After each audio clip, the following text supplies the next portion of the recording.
राज्यभरात पावसाने धुमाकूळ घातलेला आहे। आपण पाहू शकतो पुणे शहरात गेल्या 8 दिवसांपासून मुसळधार पावसाला सुरुवात झालेली आहे।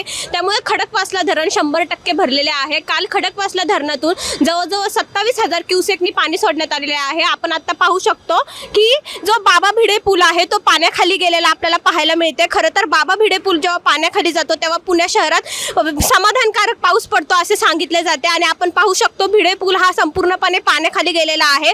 आणि आपण जे नदी पात्र त्या मुठा नदी पाहिली तर मुठा नदीनी अक्षरशः तुडुंब भरलेले आपल्याला पाहायला मिळते। खरं तर जून महिना होता, त्या जून महिन्यामध्ये पुणे शहरात पाऊसच पडला नव्हता। त्यामुळे खडकवासला धरणात देखील तळ गाठला होता आणि पुणे शहराला जवळजवळ दिवसाआड पाणी सोडण्यास सुरुवात झाली होती। मात्र जुलै महिन्याच्या सुरुवातीपासूनच पुणे शहरात मुसळधार पावसाला सुरुवात झालेली आहे आणि जो प्रसिद्ध बाबा भिडे पूल आहे तो देखील पाण्याखाली गेलेला चित्र आपल्याला पाहायला मिळते। खरं तर काही दिवसांपूर्वी या ठिकाणी जो पूल आहे त्याचं काम सुरू होतं, त्यामुळे नदी पात्राचा हा रस्ता पूर्णपणे बंद करण्यात आला होता। मात्र आता बाबा भिडे पूल देखील पाण्याखाली गेलेला आहे आणि त्यामुळे जे नदीकाठचे जे राहणारे लोक आहेत त्यांना प्रशासनाकडनं आवाहन केलेलं आहे की गरज असली तरच बाहेर पडा, त्याशिवाय बाहेर पडू नका। तसेच वारी देखील पुणे शहरात 9 तारखेला वारकरी देखील येणार आहे। त्यामुळे वारकऱ्यांना आणि नागरिकांना देखील प्रशासनाने आवाहन केलेलं आहे की गरज असले तरच बाहेर पडा, त्याशिवाय पडू नये। आणि एकंदरीतच आपण चित्र पाहू शकतो, पुणे शहरात मुसळधार पावसाला सुरुवात झालेली आहे आणि पुण्यातील जो प्रसिद्ध बाबा भिडे पूल आहे